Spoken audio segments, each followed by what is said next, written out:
Hi, guys. Welcome to Unscripted 2.0. It's your girl, Jennifer. And today I'm sitting down with an artist that is challenging all creative boundaries. He's actually kind of a personal friend as well. You've probably heard his music. His name is Anton, and he is here to talk all about what he does and what has inspired him.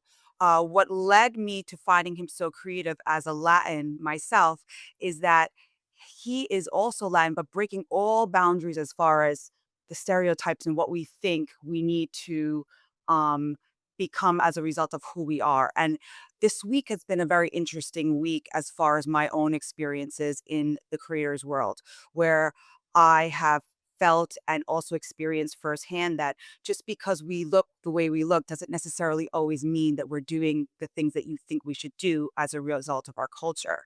But he's bringing his culture and bringing all different sides to it, to his platform, and I'm just really excited to have you on. So welcome to Unscripted 2.0. Thank you for having me. Of course, I mean, I'm excited. So I Long think time. yeah, so I think that for me, I just, as I tell all my guests, um, I love to have people on that are disruptors of whatever it is that they're doing creatively. And, so one of the questions that I have for you is, you know, tell me about the genre of music. Tell me about, you know, um, the reasons why you've decided to create from this angle. Specifically Spanish music, um, or just in general. Just just I in guess. general, like where did you start from and like, where did you start creating and how did it get you here? I mean, I was in a band. First, like I just got interested in music because I saw my father like just playing fake drumming on his steering wheel, and it first started with me getting like asking, "What the hell is that?" And he was like, "I'm just drumming," and I'm like, "Oh." I was very young, but then that's it first started me getting into drums. I was like secretly learning in school. And then eventually I got into a band later on, like a little bit before high school and then through high school. I joined several bands in rock and metal. But in the household, I was always listening to hip hop, any Spanish music, anything, not just reggaeton, but it's just that's because I'm Hispanic and all that. So like that was always there. But where I got the interest to make music was first through rock and metal. I think my uncle was the only other person in my family that actually enjoyed rock and metal aside from myself. But yeah, no, it's just that's like I was always a creative kid. Like even before I got into music, I was always drawing Dragon Ball Z figures because that was one of the. I mean, I'm wearing one of the shirts right now. I didn't even realize, but I used to draw that because there was a certain point where I didn't have toys when I was a kid. So I would draw them so that I could play with the paper figures and all that stuff. So then that also transformed into me making like comic books and stuff like that. So I was just always very creative as a kid, but music was just like the outlet that evolved into what I am today. But it was just music. It was always part of my family, the mix and all that stuff. And then just yeah, no, the band was like the main thing that started it all.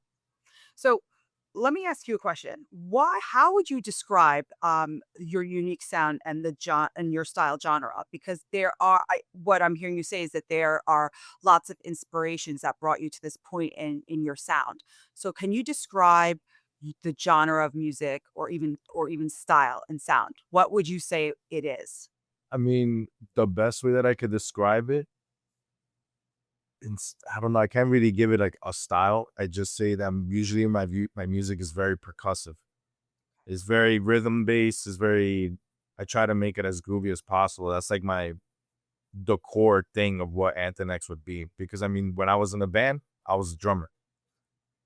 I was a drummer, so like rhythm was always like the thing that attracted me every time I listened to music. So that was just the core thing on when I'm making my music is just that like it bumps, the bass is good, the drums are good. Obviously the melodies and lyrics and all of that stuff. But even down to like the way that I flow in my songs, like I do it in a very percussive way. So I just say that it's my style is just always gonna be very percussive regardless of the genre that I'm performing.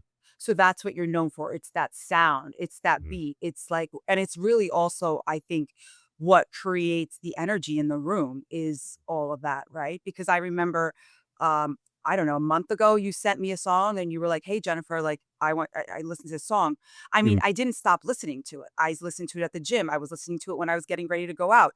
Like, I was like, this song created such a, like, an energetic, like, mood. I was like, I mean, how do you not love this? I mean, it's amazing. So, I wanna ask you a little bit about your inspirations. Like, who were some of the biggest musical influences that you had, over time that really, created this unique style and sound? Well, I think I mentioned to you in one conversation before, I said Linkin Park and Tool on the rock and metal side, simply because both of those bands had a very good mix of rhythm, um, melody, and just like the emotion that they were trying to put into their songs, especially Linkin Park. I mean, rest in peace, Chester. Um, that was something that just inspired me. Was like they especially had a very, very good mix of all of those things. They were very rhythmic, they were very melodic, and very raw with the emotions in the music. And I feel like that's something that's always gonna be difficult to find in music, is people being genuine about how they feel rather than they're just like putting a mask. And I didn't like music like that, so I just gravitated towards that, and those are like the people that inspired me. On the more urban side, I mean, not to sound like basic or anything like that, but Bad Bunny, you know, as big as he is, but this guy continues to be very emotional in his music and very raw about it and unapologetic. Yeah. That's something that I really like Yeah. about Yeah, about him. we've had Bad Bunny conversations, Mhm. and I've seen him, and you are, you're so spot on. Like, he is so authentic with his, with his community of fans, and Mhm. you could tell even with his last album, how he approached it and bringing his heritage into it, which was beyond 100%. amazing. And I think that's what you're saying. It's like, I think what you're saying is that the inspiration lies in the authenticity of the creative. So if they are bringing their true selves into their music and staying authentic to who they are and what they align with, um, that's then it all kind of unfolds at that point. And I think that's what you do because you are not, you let's be honest, like when I was listening to your music, I was like, wow, I mean, this is like amazing. But then when you tell me about the inspirations that you had, I would never think it might have been Tool or Linkin Park. And I loved Linkin Park. I mean, I had lots of friends growing up in the 90s that listened to Tool, and loved that band. But Linkin Park, I mean, I was surprised and really, like, interested at that point, because of all of the unique, differences that come into your art. So why don't you walk us through a creative process? Like, how do you begin to start to think about, "Okay, this is what I wanna write about," or where does your lyrics come from or your writing? Is it from real life? Is it just from just kind of storytelling? Like, what is your storytelling about? Well, a lot of people would ask me that, and I never used to be able to answer that question before. But through talking to ChatGPT, I figured it out. I figured it out because I call my friends and I call ChatGPT Chachi, and uh-huh. Chachi always is a great helper and a tool to help us discover things. So how did Chachi help you? I mean, I not to use it like as a therapist or anything, but I was just like testing its limits at first, and then Yeah. eventually got into the conversation about music, and then how that had anything to do with my identity, because I always tell people that Anthon X is sort of like an alter ego of mine. Um, but just how that tied into like my life, my identity, and all that stuff. And eventually it told me is like, yeah, the way that you write is like you really are writing from your own personal experiences, which it really is that. Because whenever I tried to write something that was even remotely slightly outside of myself, I just didn't even like it myself because I just was very hyper aware that I'm like, That's not fully me. That's not, I don't know. Something's not right there." So like every time like the songs are just purely emotionally driven, like emotionally driven and based on an experience that I went through. Um, but also like to try to make it a little bit relatable to people. There's certain things that I just twist or maybe mix certain stories into. Let's say I'll take like 5 stories and I'll mix it into one. I mean, I've been told that I'm a good storyteller. So I'm like, all right, let me just try to use that. And that's what I would do is mix my experiences as well, too. If I'm not trying to talk about one, I'll be like, all right, let me take something from this story, this experience, and see how it relates. And then that's the song. Yeah. Like the most recent one, that was based on an experience I was recently going through. But then I saw how like I could make it into a thing about how not just guys, but also just like people in general could when Can you they're tell us the name of the song and what it's about? Flores, Flores. That song was just based on like an experience of this girl that I had a crush on, and I was just head over heels, and I went through the unfortunate stereotypical experience where I was doing way more to just even try to like impress her and get her attention, just to get a conversation or something out of her. Not in a bad way, but I mean just like I just wanted to get to know her at least, and it was always like that thing of like, should I just tell her that I have feelings for her and that I find her interesting. I would like to get to know her so that she knows that I'm not throwing these weird like or not trying to be weird about it. But then in the end of the song like kind of turns a little bit like not sad, but just like a bit of a disappointing thing because I ended up saying that I guess I'll just stay with it. I won't tell it. Because that does happen with people as well too. I've been told like years later, like with some friends that like, oh yeah, I had a crush on you, but I just never decided to tell you. But now I'm married and have like 5 kids. I'm like, it would have been nice to What know, the I guess. hell? Like, I know, I went through that when I went to my 10-year high school reunion. I had Uh-huh. a couple people coming up to me and I'm like, "Well, why didn't you tell me? I thought nobody wanted to go on a," like, I thought nobody liked me, but it's so funny, but sometimes people just feel what they feel and Mhm. it's nerve-wracking, but imagine you created a song about it. I mean, how lucky is this chick that she gets to, have a song created? Does she even know, by the way, that that song was about her? No. I love that too, mysterious. I mean, at least I think she doesn't know. Mm. But maybe with certain imagery and certain imagery and words that I've used, maybe she has a hint that like is this song about me? But then again, I don't know. I'm not in her mind. What's up with the sunflower? So So wait, so for all of our viewers, this song is amazing, and when I add it to my social media, I'm gonna actually add the song. But there is a part where you're holding a sunflower and you're actually picking the petals off of it. So Mhm. I always wondered what the sunflower meant to you. Like, what was that visual representative of, and why were you picking the petals off? Yeah. Well, she might find out after this, but Okay, sorry. so those 2 flowers were the flowers that I gave her. So sweet. Those are the 2 flowers that I gave her, and obviously the whole picking the petal thing is just someone deciding, or like the whole concept, like Oh, they love me not. yes, oh my god, I remember that as a kid. They love Mhm. me, they oh, that is I love it, that is so sweet.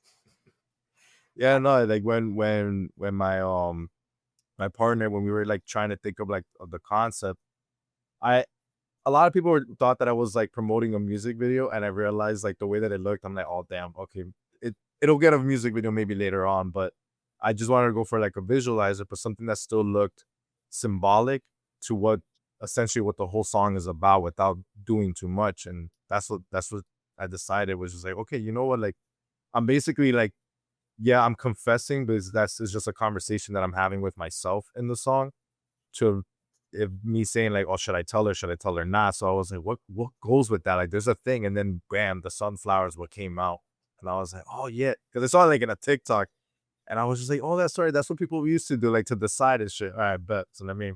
I mean, that is an old school strategy.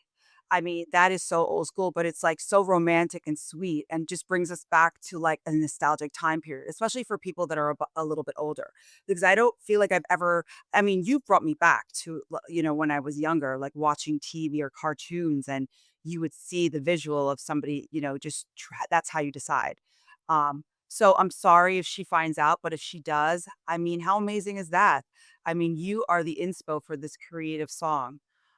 So let's shift gears a little bit. I want to know, is there one non-negotiable that you have when you're writing music or you're putting music together? Is there just something that you just will not negotiate on that has to be in your music? Well, the cliche answer, but it's still like very true. It's just like me as the artist, I gotta like it. I gotta like what I'm making and feel like, all right, even if it's not like fully perfect, but it's just like it's still something that's very me. But the other answer as well too is that is what I said before, like something that's very core to myself is just like it's the drums. It's just like that. I like just a very like impactful sound. I mean, when I used to play drums, I used to hit them really hard and I would break my sticks. And I was using marching drumsticks. They're like Oh, way wow. thicker than what regular drummers use. And it was something that I was known for. And they were heavier, they were bigger, and but it's just the whole purpose was like I wanted to be the louder person in the room. And so like essentially the same way I approach my music, not necessarily for it to be loud, but just for it to be very impactful, hit you, especially when you hear it in a car. Um and I just imagine like how would this sound in a club? Yeah. So it's just like very, very like good sounding bass, percussive, and melodic, Okay. very melodic. So So that's the non-negotiable. So Yeah. let me ask you this. How with all of that taking into the process, how do you try to stick to your roots while allowing your sound to evolve? Like, how do you try to stay as authentic to yourself, but also allowing the sound to kind of grow over time? Like, what do you think you need to do to do that? Because I know sometimes, what I'm understanding is that people have successes over time and they can grow and grow and grow. Yeah. And as they grow, they start to pull a little bit more away from who they are and how and why they became, successful. So how do you stick or remain, grounded and your roots kind of still there while you evolve? That's a very good question. Mm. Um I just keep in mind what I lived, and as I said, like it's something I try to stick to being authentic just in general to myself. Um because technically my roots is that I'm Ecuadorian, but I wasn't born over there. I was born here in the States. Um so it's like it's hard to like try to put that in there because like I barely know much about my country. I know the food. I love the food, but that's as far as I could get. But I don't know anything about the country. So it's just like to try to like put that into my music. Because like I said, I come off as something else based on my accent or accents. And but again, that's what I mean. Like I just stick to what I learned. And for anybody that tries to like call me out on it, I just explain. Or if I don't feel like explaining, I don't explain. I'm just like, yo, like this is how I grew up. Like this is what you could expect from un Latino Hispanic from the States. It's just like we're a lot more mixed over here. And so I feel like that's what a lot of like Spanish artists from here are going through. And I think that's important to highlight because I think, sometimes as a Latin person that did not grow up or was born, whether it's the Caribbean, or wherever, their Spanish roots have landed or are rooted in, it is a lot different as a Latin person growing up in the US. And, and I know for the most part, it doesn't matter. Any Latin or Hispanic person that I know, there is such a sense of pride of being Latin. But Yes. sometimes we also find ourselves over time in environments that also shape, who we are as well, right? Just based off of the environments we're in. And that doesn't mean it's a bad thing. It makes us more enriched. It makes us more multidimensional, you know? Yes. So when you say, okay, well, I'm a mix of things and what I sound like, maybe even when we're communication wise, what my voice sounds like doesn't maybe necessarily project who I am.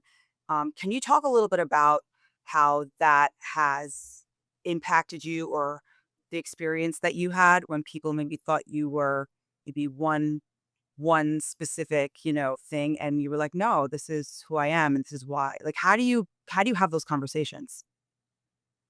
So, I mean, I feel like I first started to notice the conflict in that, like within myself when I was in the band. I mean, the whole band was Hispanic, but then a lot of the bands we were playing with were of a much lighter tone. And I just always felt this disconnect because I wasn't what they were, and Well, just the what way were that they? they What were they? white. White, okay, so white people, Yeah, yeah. We we like we we just name it. We're not saying anything wrong. If they're white, they're okay, so white people and then mhm. okay, got it, got it. Yeah, yeah. So but yeah, like it was just a lot more whiter crowd, and then we were always the Hispanic band, but we still were able to like replicate and then authenticate our own sound within that space. But it came down to when I was like trying to interact with some of these people that like I started to realize the differences, like the way they were growing up, what their struggle were. Not that they weren't going through anything, but it's just like a lot of it wasn't anything similar to like what I went through.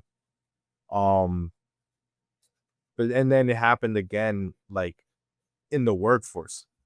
Like me, when I got like on my first few jobs, um, it's just like I went through a lot of this discrimination and racism. Um, like even when there was one general manager when I used to work at this one place. I won't name the place. They don't deserve the rep. Fucking I had an interview with him. I had an interview with him and I spoke to him in English. And then just like weeks later I got the job or whatever. And he was talking to me, but he was talking to me like when like a person doesn't speak English, but they're trying to make you understand. It's as if he forgot that I spoke English or whatever. And he was just like, oh, he called me the wrong name, by the way. He was like, oh, Juan. And I'm like, that's not my name. He's like, oh, Juan, you had to pick up a garbage. And I'm like, bro, I speak English. Did you forget? Like you interviewed me and whatever. And he was like, oh, okay, no, I'm just telling you, you got to pick up the garbage or whatever. And then it just created this very weird environment just off of that experience. And I was just like, okay, like what the hell? Like, what's this about? And then, like I said, like it was that. And then I would have a similar thing happening in my family as I continue to develop my personality and the different friends that I had, the Spanish that I picked up. That's when they started to look at me weird. So I felt an outsider when I was outside of my circle, and then when I was in my circle, I was still like an outsider. And then and that's just based on like language and like certain cultures that I partook in. It got even worse like when I got into the band. When I got into the band, it's just like my family looked at me weird. I was like, oh, they're like, oh, he's a Satanist. That's it. He's all about the devil and all this. I'm like, bro, like it's And it was music. because of the metal, sound that you were creating with the band. I just Yeah. want to be clear, okay.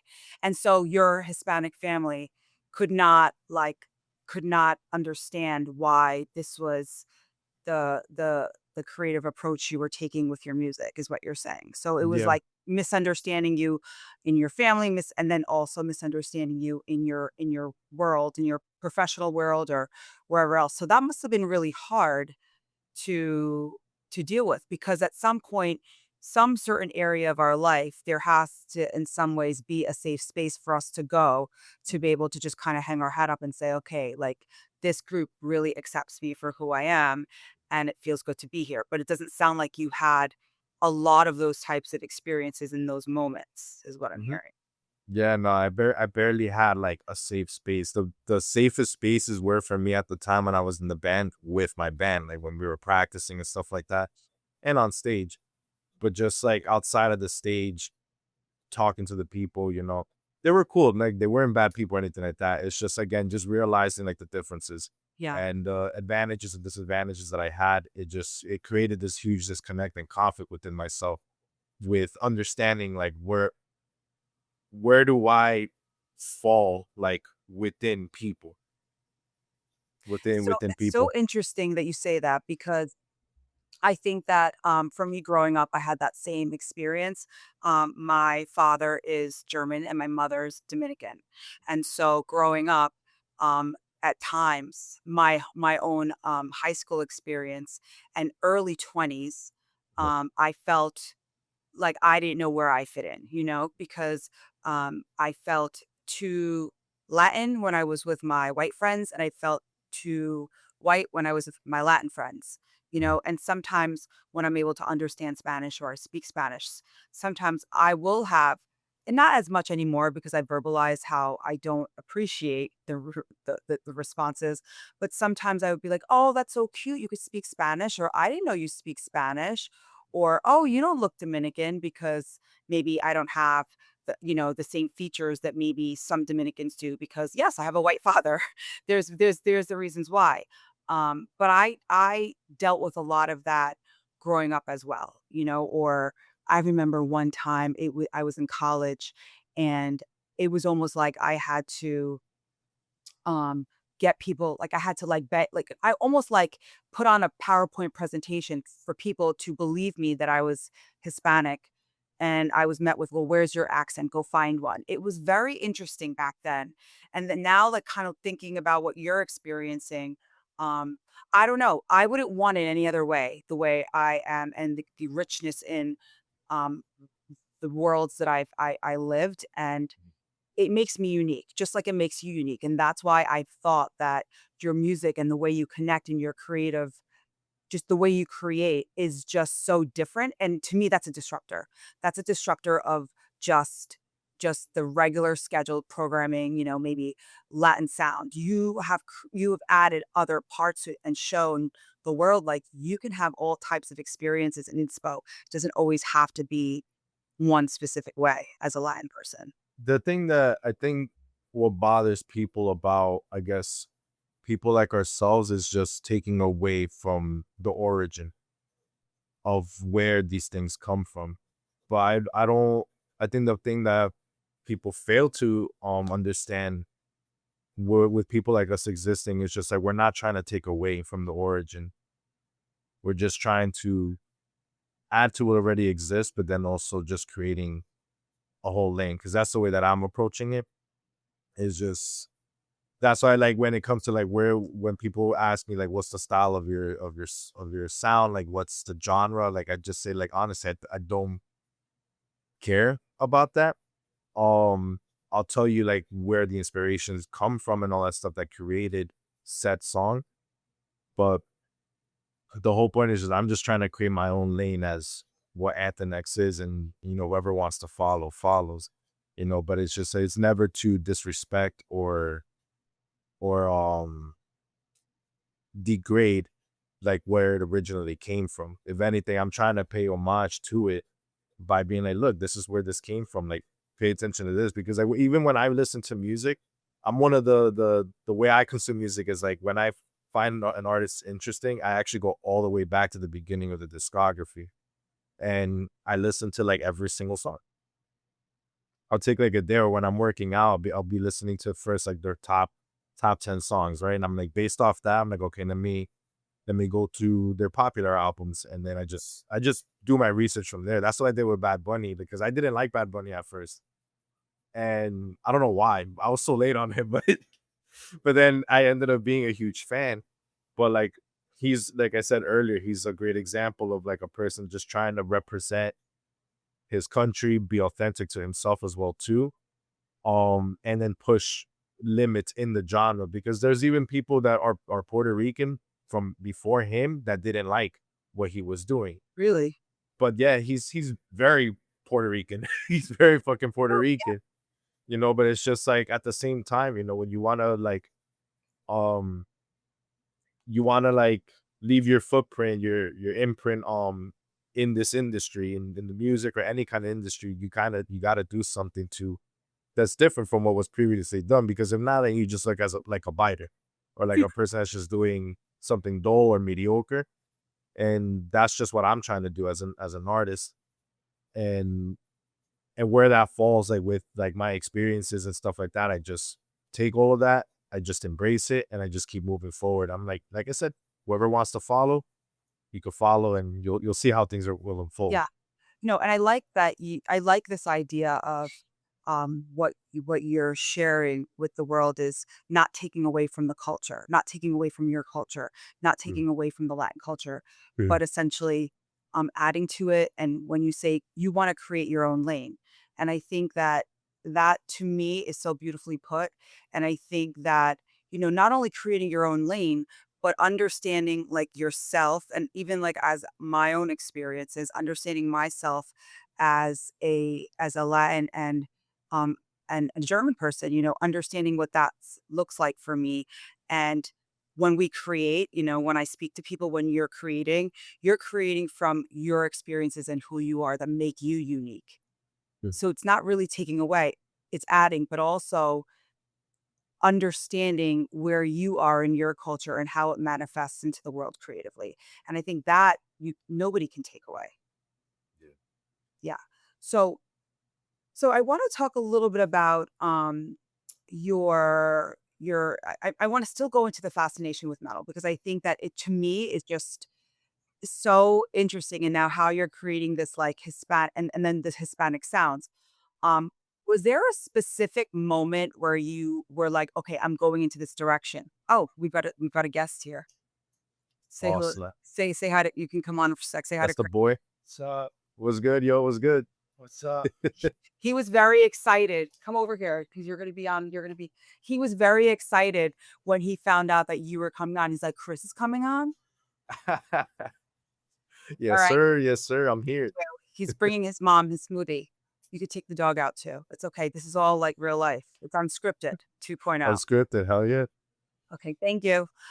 So because I going back to you, so I just feel like, just the inspiration or just even like the metal sounds that you had in the beginning of the journey and then kind of pivoting or just now here where you are with a very obviously a very Latin sound. Can you tell me, was there a specific moment where you were like, okay, I'm pivoting, this is where I'm headed? And like when did you decide like this is now where I see myself creatively? And did you have to unlearn anything to get here? For sure. Well, the pivotal moment was it like I said, it first started with Linkin Park and Tool. Tool just because of like how percussive they were. Specifically, like the one who has obviously a lot to do with that's the drummer. But when I saw a lot of interviews with him, it's just like a lot of his drumming is similar to like what I do is based, it's inspired by like Afro Cuban, Afro this, Afro that. Just very like world percussive um styles, and then that he like adapted to the sound of Tool because it's not just a drum set. He also has like he'll have like bongos and congos over here, or if not, like to have a lot of access to those different sounds, he had these electric pads, electric drum pads, and adapted that to the music. And that's just something that like I like my ear got attracted to, and I was just like, where are these sounds coming from? You don't usually hear these kinds of things in metal. Yeah. Um, I first started with that, and then an artist that I forgot to mention, which this is the artist that like just changed it all for me, was 21 Pilots. Oh, I love 21 Pilots. Beautiful band, Yes, beautiful band. They were the ones that like changed it for me. Like along with like a lot of the rock and metal, like I noticed that there were some bands that were actually like Hispanic, like Deftones. The vocalist, he's Mexican. I didn't know that. He's half Mexican and I believe half Japanese. But still, it's just like I did not know. I didn't even see like a picture of them or anything. And then when I just saw this article of like all metal bands that have like Hispanic people in there or Latin culture and then all that stuff, and then they were one of them. But with 21 Pilots specifically, what just like what was the thing that changed, like made me pivot, was just like there were like a lot of things. They were very experimental. They were a bit of hip hop, pop, rock.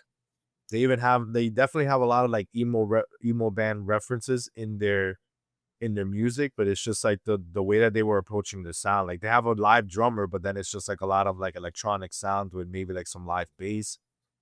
Very talented individuals, just two guys. It's just two guys, but like that was like the thing that like just opened my mind to it even more because I was like, dude, these guys are just doing they're doing them. They're doing them. Like it's hard to even place them in what the hell they are. Because they were pop at one point, but then they were rock and then they were this. And I was just like, the kid even screams. Like he does like a lot of like metal type stuff in his music while like being able to sing very well and rap. I was just like, damn, okay. The only thing that's missing is this guy dancing like Chris Brown. That's the only thing that's missing. But that was when I started to like pivot and then I allowed myself to like go more into my Spanish roots. Why Spanish roots? Simply because like it was something that at the time when I was in my band, like I kind of was like denying that I liked that music. Like I wouldn't listen to it around people, or the only time you'll see me listening to it is whenever I got invited to like some parties because that's when they were playing, any trap. And then when we get into Spanish, they're playing Latin trap, reggaeton, salsa, bachata, all of these like Spanish genres. That's the only time that I would listen to it, or if not, in my family parties. But just seeing that like this band was like doing a whole bunch of different stuff, like it just I was like, let me go back to like what my why does my sisters love this kind of music? Why does my mom like this kind of music? My father.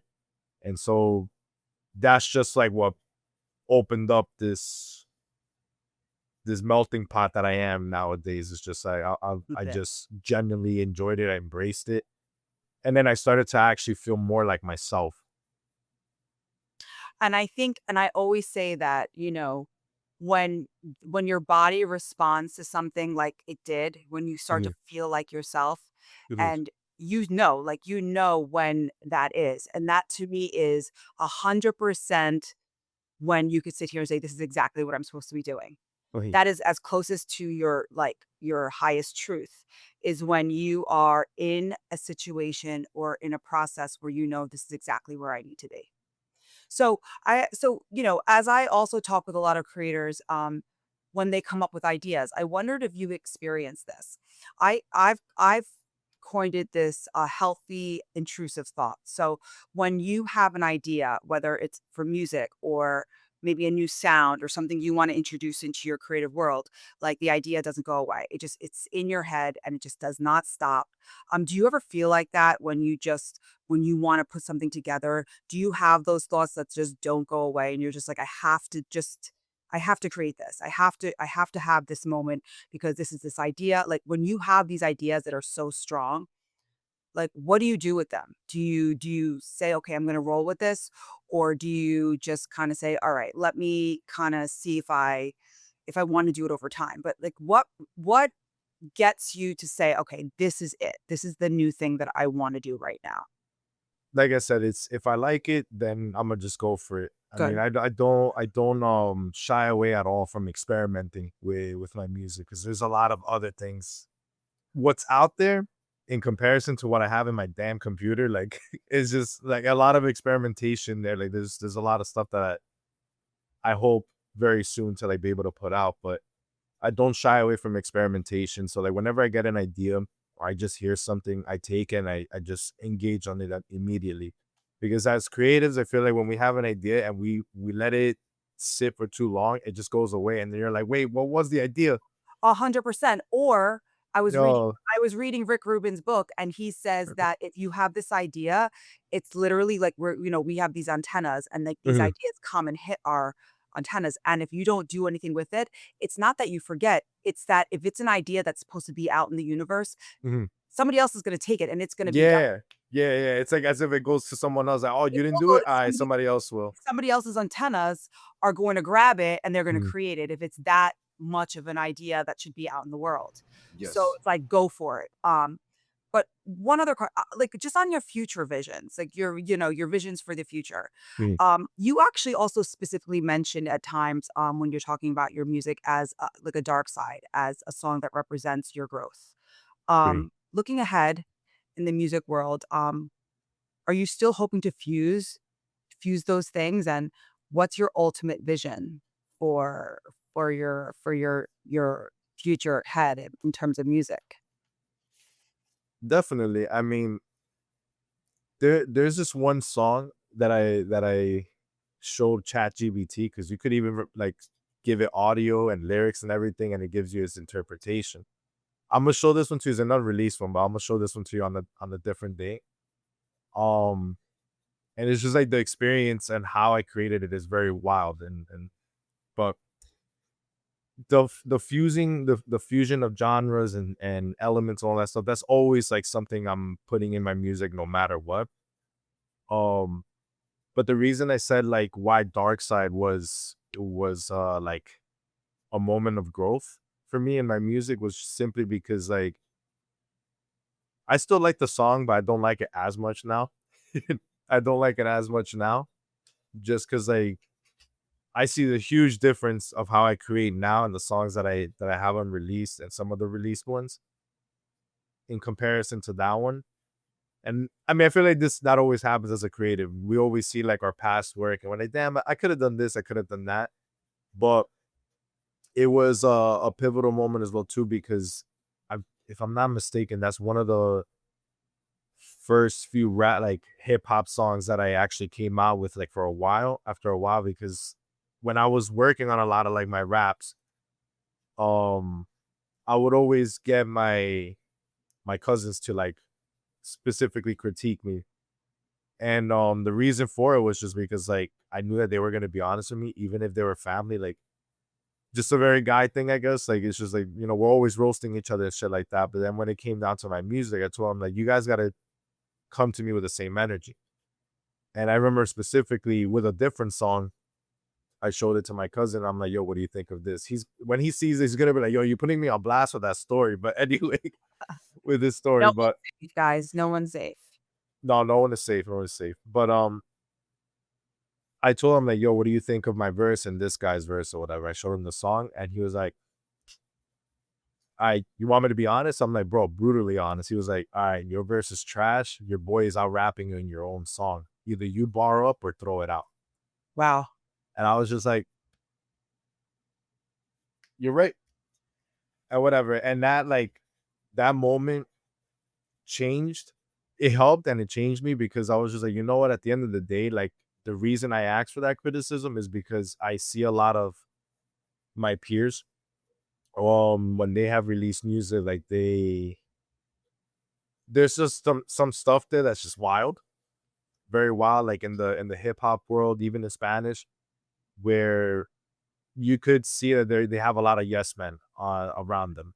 Got it. I see what you're saying. And that's just something I didn't want. Like I'm with music, like I don't take it as a hobby. Like this is something that I'm trying to do.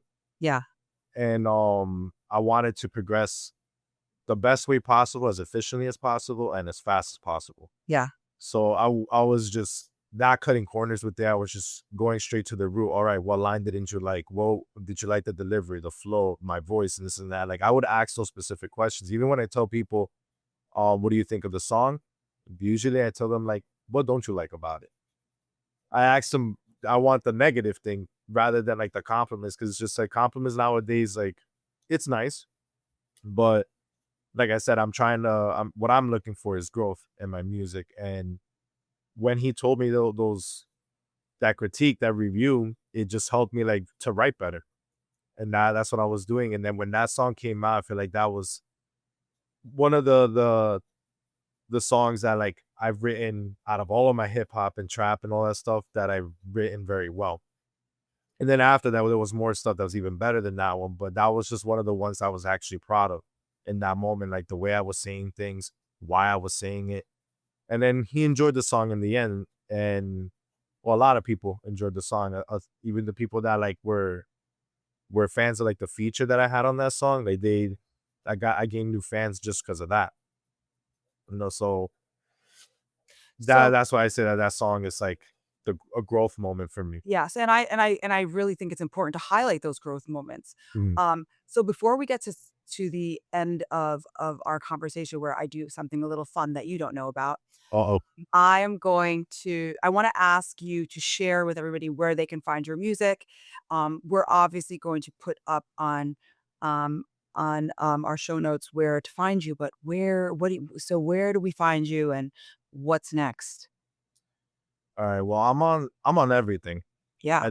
I'm on everything. I'm on Spotify, Apple Music, any streaming platform. Just said you had to look for Anthon X or Anthon X, however people want to say it. Um, yeah, no, I literally am on everything. It's I think the only thing that's not on everything is just the last two songs that I released, Goodbye and Flores. They're only on YouTube. And Flores is the song that you sent to me, which Yeah. I am obsessed with. So, guys, go onto all platforms, but specifically make sure you go onto YouTube to hear this song. I mean, it's all the things, and it could you I mean, this is a song that deserves to be in clubs. We need to be dancing to it, parties, at the gym, wherever it is that you go, driving home from work, whatever it is that you're doing. I mean, this song has such energy, and I said it to you from the minute that I heard that song, I said it to you. I said, I'm obsessed with that song, so, I okay, so appreciate we're you. gonna do something a little fun, and I'm going to share, a sentence with you, and you're going to just answer the way you want. So, I'm gonna give you something, and then whatever comes into your head, you're going to share with me, okay? So, my ultimate dream collaboration would be with Come on, Bad Buddy. Automatically. okay, one song I can't stop listening to right now is Uh the most recent one right now is Infeliz, and it's with Bad Bunny and Arcangel. okay. If I could have any superpower, what would it be? Teleportation. I mean, for sure. Yeah. I think I would wanna be invisible so I can know all the things. Oh. I mean, damn, But that's a good sometimes one. do I really wanna know all the things? But who knows? So, the most unusual place, you've ever had a creative idea was where? Does it matter if it's inappropriate? No, we the more inappropriate, the better. Alright. There was one time there was one time I was in the act with my ex, and I stopped because I got an idea for a lyric, and so I wrote it down. I'm obsessed with that. I mean, that is like always making sure we keep our ideas because I feel like when you're in the act, I mean, you could definitely lose the idea for sure. So you had to write it down. A true artist speaking right at this moment. Yeah, That's no, that that's is yeah. hysterical. Mhm. I love that. Wait, and then the last one is if your music had a flavor, what would it be? A flavor. Well, this for the people, if you know, you know. Tropical Manzana, Mm. the soda. Okay. So, listen, thank you for being such a good sport with that one because sometimes people are like, all right, what am I getting myself into? But I mean, this has been such a fun conversation, and I'm so glad that you stopped by to have this conversation with me. I know we've been planning it for a while, but I'm so looking forward to your creative journey. And I'm your biggest cheerleader. You have my support.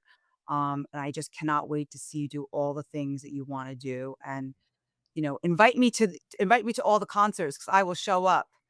You know Of that, course, because that's I'm it. a concert You're goer. VIP. You're Talk VIP. Yeah, we always talk about, music, and I'm down, so especially because you're a good human, you're a disruptor, you're, like, definitely pushing boundaries, creativity, and I love that, and I think that's what an artist is made of, and you're not afraid to do it.